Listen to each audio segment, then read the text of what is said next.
جنہوں نے قیام کیا ہے، ان کے ذات کے جاگنے کو قبولیت سے سرفراز فرمائے۔ جس کو اللہ رب العالمین نے اپنی رحمت سے ہمکنار کیا اور اس ماہ مقدس میں عبادت کی توفیق سے سرفراز فرمایا، اللہ رب العالمین اس کے ثمرات سے متمتع فرمائے۔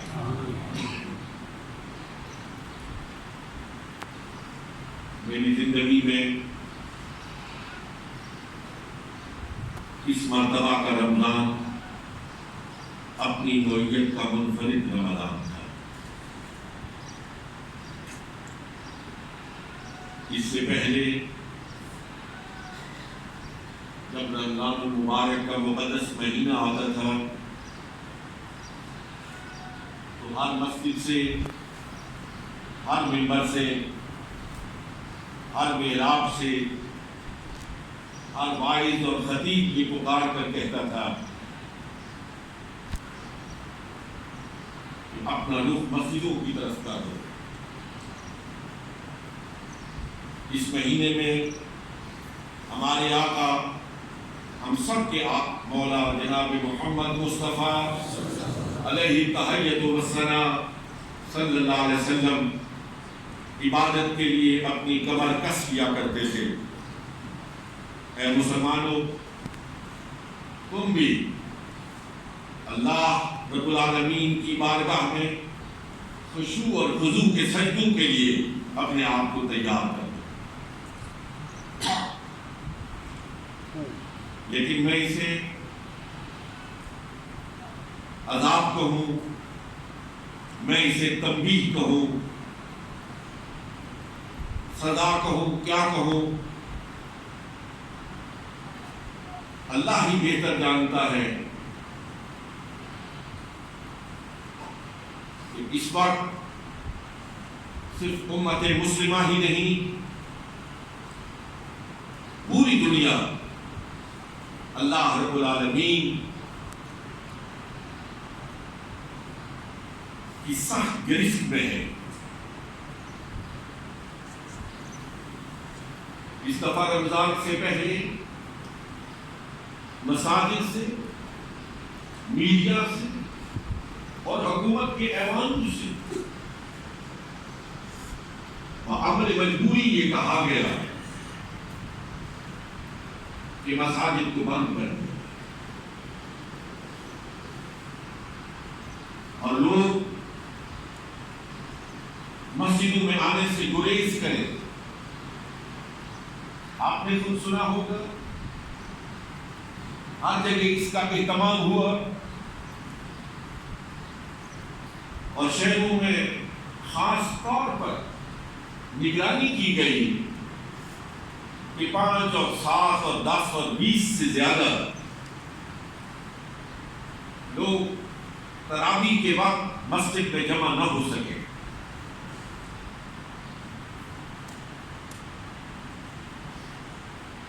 ایک روایت میری نظر سے گزری، میں اپنی ذاتی اس سلسلے میں رائے اس روایت کی روشنی میں آپ کی خدمت میں پیش کرنا چاہتا ہوں۔ ہوا تھا کوئی اس سے کوئی دوسرا مفہوم اخذ کرتا ہو،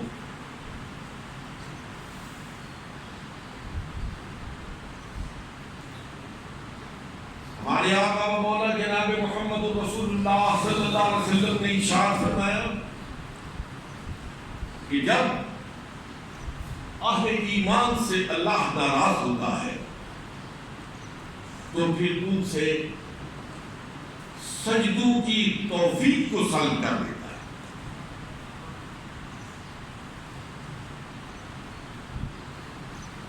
اس دفعہ تو ماجرا ہی مختلف ہے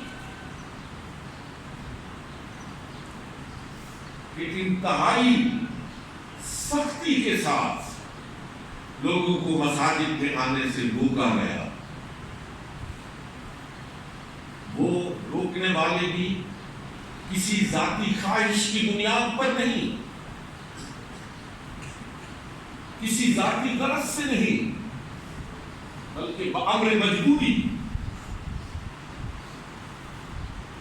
انسانوں کو، مسلمانوں کو، اپنے بھائیوں کو اس پھیلی ہوئی وبا سے محفوظ رکھنے کے لیے ایک تدبیر تھی۔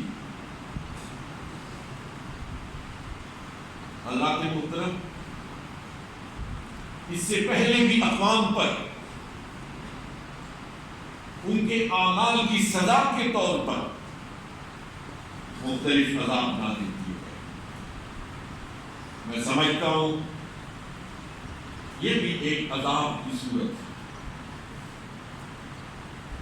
میری آنکھ دیکھتی ہے، آپ کی آنکھ دیکھتی ہے، آپ سب اس بات کے شاہد ہیں کہ من حیث المجموع مسلمان ہوں یا غیر مسلم، ہم کس حد تک خدا کے باغی ہو چکے ہیں۔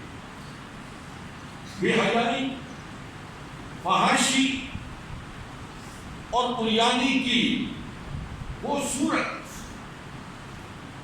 جو کبھی تصور میں بھی نہیں آ سکتی تھی، وہ عملاً وجود میں آ چکی ہے۔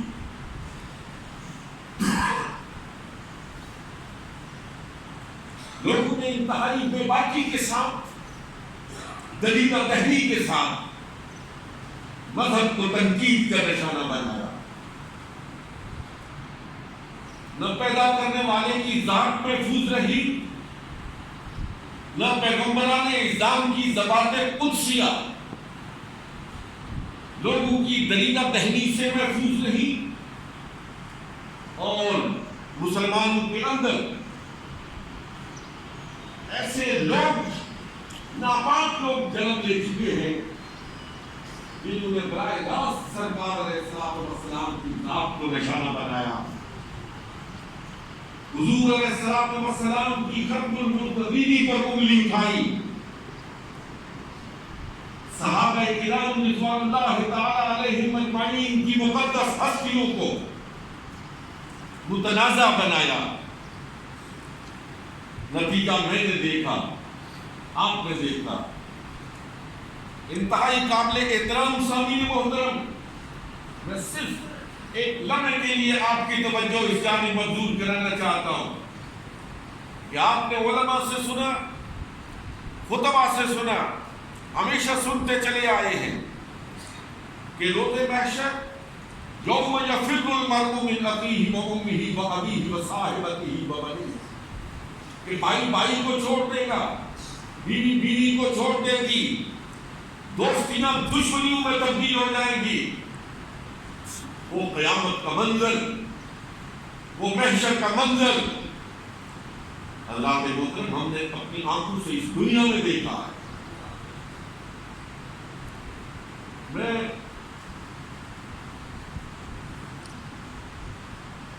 اپنے حضرت والد گرامی رحمۃ اللہ تعالی علیہ کی ایک بات، اور ان کے ساتھ ملنے والے یہاں اکثر بیٹھے،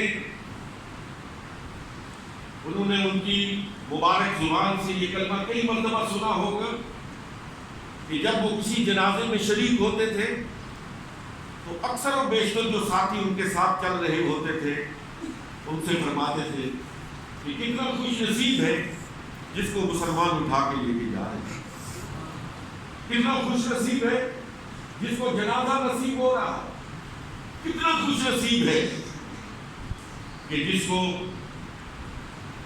قبر نصیب ہو رہی ہے، اپنے بھائی اس کی قبر پر مٹی ڈال رہے ہیں۔ اس وقت شاید مجھ جیسے کم فہم انسان کے ذہن میں یہ بات نہ آتی ہو، لیکن آج ہم نے اپنی آنکھوں سے دیکھا، اور وقت نے ہر ایک کی عقل سلیم پر دستک دے کے کہا کہ عزت کی موت کیا ہوتی ہے، عزت کا جنازہ کیا ہوتا ہے، عزت کا دفنانہ کیا ہوتا ہے۔ حضرات گرامی، ایسے واقعات بھی سامنے آئے۔ ایک ڈاکٹر کا بیان کردہ واقعہ، ایک بزرگ شخص نظر کی کیفیت میں تھے. ڈاکٹر نے سوچا کہ اس کی اولاد، اس کی بیوی، اس کے بچے، اس کے خیش اقارب اندر آ کے اس سے مل تو نہیں سکتے، لیکن میں اتنا تو کر سکتا ہوں کہ باہر شیشے کے سامنے لا کے آخری مرتبہ اپنے بزرگ کا ایک کو چہرہ تو دکھا دوں. لیکن خوف زدگی کی یہ کیفیت تھی کہ ڈاکٹر کہتا ہے جب میں نے اس کے بچوں سے، اس کے لواحقین سے، رشتے داروں سے شیشے کے پیچھے سے آ کر اپنے بزرگ کی آخری زیارت کا کہا تو سبھی نے انکار کر دیا. انہوں نے کہا وہ جا تو رہے ہیں، اب یہ وبا پھیلی ہوئی ہے، کہیں ہم بھی اس میں مبتلا. بیرون ملک کے جنازوں کو آپ نے دیکھا، پاکستان کے جنازوں کو دیکھا، کس طرح ایک عجیب و غریب کیفیت ہے جس کو الفاظ کا جامہ نہیں پہنایا جا سکتا. میں لمبی گفتگو نہیں کرتا، میں صرف اپنی گفتگو کے اختتام پر یہ عرض کرنا چاہتا ہوں کہ اللہ رب العالمین نے ہمیں جو جوڑا ہے،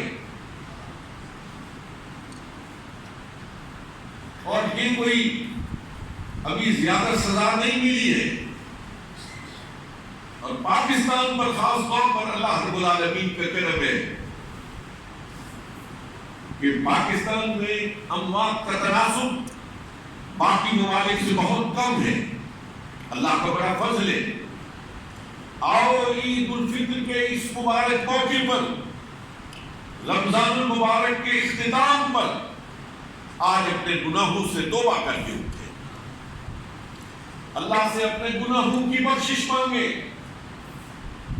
اس بات کا عہد کریں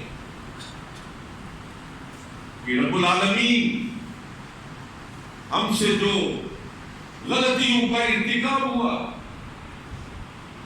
تو انہیں معاف فرما دے. ہم تجھ سے عہد کرتے ہیں کہ ہم آئندہ تیری نافرمانی نہیں کریں گے. مولا ہم تیرے ہر حکم کی بجاوری کریں گے. اس وبا سے محفوظ رہنے کا، اس وبا کو ٹالنے کا یقین کیجیے صرف واحد طریقہ یہی ہے کہ اللہ رب العالمین سے اپنے گناہوں کی معافی مانگی جائے، توبہ کی جائے، استغفار کی جائے، اور آئندہ کے لیے صراط مستقیم پر گامزن رہنے کا عہد کیا جائے. اللہ رب العالمین مجھے اور آپ کو توبہ کرنے کی بھی توفیق عطا فرمائے اور استقامت عطا فرمائے. پہلے بھی ہمارے معاشرے میں کچھ دوست ایسے ہوتے تھے، ضرورت مند ایسے تھے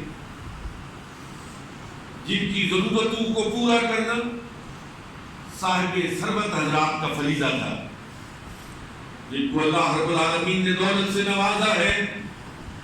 ان کا فرض ہے کہ وہ اپنے خیش و اقارب میں، اپنے خاندانوں میں، اپنے محلے میں، اپنے گاؤں میں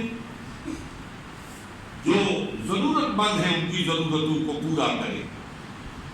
رمضان المبارک میں اللہ رب العالمین نے روزوں میں پائی جانے والی کوتاہیوں کے ازالے کے لیے ہمیں ارشاد فرمایا کہ اگر تم اپنے روزوں میں پائی جانے والی کمیوں کو دور کرنا چاہتے ہو تو میرے بندوں کی مدد کرو، فطرانہ ادا کرو. فطرانے کی رقم اس مرتبہ 125 روپے فی کس مقرر کی گئی،